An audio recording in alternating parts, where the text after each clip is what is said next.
Хэрвээ тоглоомын ертөнд гацчихвал яах вэ?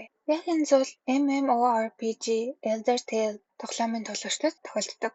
Сүүлчийн шинжилэлт хийсний дараа мянган тоглогч гэнэт тоглоомоос гарч чадахгүй бол тоглоом дотор гацаж ахина.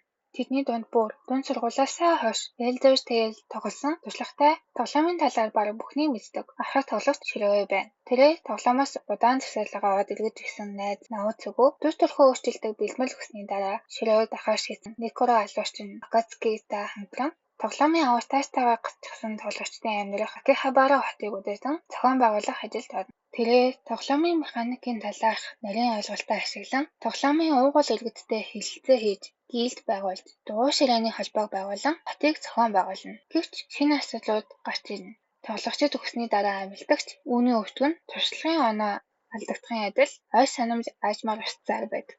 Стратегич Широй эсвэл шил зүүсэн муу санаат гэх очтой Широй хүчээр бус нарийн төлөвлөгөө стратегиар ихэнх асуудлыг шийднэ. Тооно Мамори болон Хара Казухирогийн зохиолоор сэтүүлсэн Log Horizon Араасаруу эхний дуу нь үнэхээр гоё. Сонсоод үзээрэй. Өдөр бүр нэг аним.